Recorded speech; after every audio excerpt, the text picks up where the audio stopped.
everybody, it's FabuLex Makeup. Welcome back to the episode and welcome back to my channel. Don't forget to subscribe and, check out my other videos of all my craziness going on. So we're starting this video today. It's a tutorial featuring a marble palette from NYX Cosmetics. And today we're starting off with some dewy spring summer skin with coconut oil that gives a little glistening to the skin. Then we put on our primer. This will just kind of help everything stick and stay all day. This is Angel Bell from NYX, one of my favorites. This is Anastasia Stick Foundation in the shade Chestnut, and I'm not gonna lie, I really don't know how to apply stick foundation. I thought I did, but I was just like, I'm just gonna apply it everywhere. And then I went ahead and blended it out with a beauty blender. This is not damp, as y'all know. I don't usually use a damp blender. I need to figure out how to English.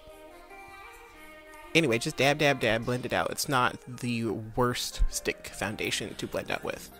And normally for color correcting, you put it underneath your foundation, but today I figured I would put it on top. I've been doing that lately, and then putting the concealer on top of that and blending it out because this color corrector from Urban Decay seems to work out pretty well, blending into my foundation and my skin so it's not too orange. And then I'm taking this Tarte concealer, Shape Tape Concealer, in the shade Tan, applying it to the highest points of my face. Giving myself a little definition and depth. A little bit.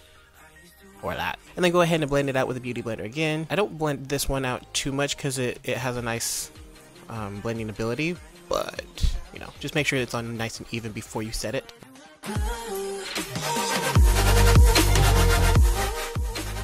Y'all know my favorite setting powder is the Sacha Buttercup setting powder, and I'm setting my concealer lightly, not too big, but just to make sure that it doesn't move and it sets it, keeps it matte. For the brows today, I used the Benefit Brow Pencil in the shade number 6, I believe is what it is. And then I used spoolie and blended that out, and then this is I think it's the Shape Tape Concealer again. Usually I would take the NYX concealer, but I don't think I can find it since I moved, so I think I just stuck with the concealer I was using on my face just to be, convenient, but I do kind of like the NYX one because it's nice and thick. But after I carve out my brows, shape them, then I apply it on the eyelid as a base and then blend it out. You can use your fingers or your sponge, whatever works. I kind of switch it up depending on how I feel that day. So I'm using the marble palette from NYX Cosmetics in this lightly toasted brown. I don't know how else to describe it, like a brown salmon mix.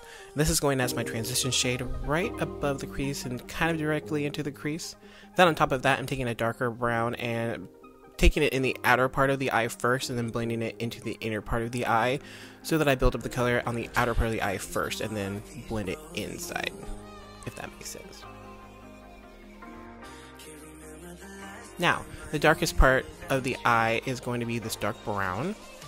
I'm going to put this only on the outer edge of the eye, and this is going to create some depth, kind of create a more sunken vibe, a little bit of sultry going on for this look.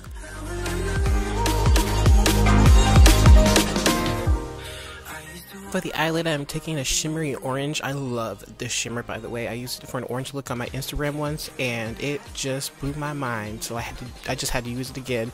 So I applied this on the eyelid as a base, and faded it towards the darkest part of the eyeshadow that I have on the outer part of the lid, and then took the dark brown again and faded it backwards again. Going back and forth between the two so that it created a nice gradient between the two. I just really wanted to have a nice soft definition to the eye, but I really wanted to have my eye socket to be popping. Just blend, blend, blend. Y'all know the drill. Clean it up with concealer underneath. Eyeliner today is from Stila Cosmetics, liquid eyeliner with a felt tip. I love this eyeliner because it glides on really, really smoothly, and it doesn't really give me too much trouble as an eyeliner. Sometimes my felt tip pens don't really have the eyeliner go all the way to the tip, which kind of makes it hard to get the line really sharp on the end. But this one, it's always just a guarantee that it'll do that for me.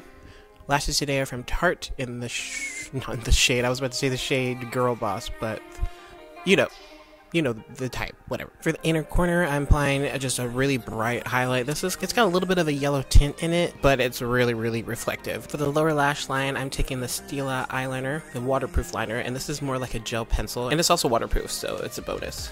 The first shade I put on the lash line is the light brown, and then I blend it out with the darker brown.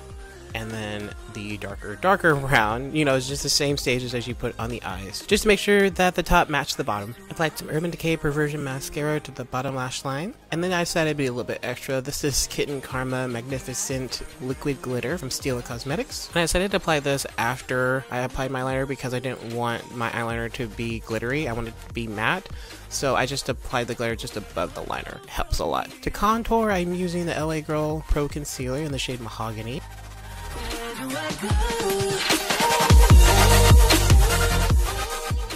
Buff it out with a contour brush from Morphe. I think this is like a G6? No, that's a car.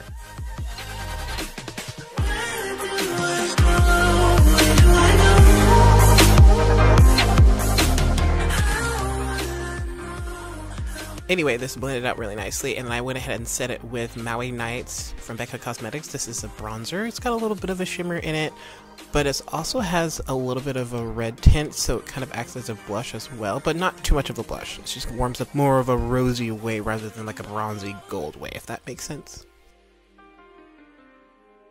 To contour my nose, I took the Morphe 35N matte palette and applied it to the bridge of the nose first, and then blended out towards the brow and then towards the tip of the nose. I'm trying really hard to get better at contouring the nose, but we'll get there. Highlighting Day from Carli Bybel. You know, this is my favorite. I will probably just sleep in this and die in, you know.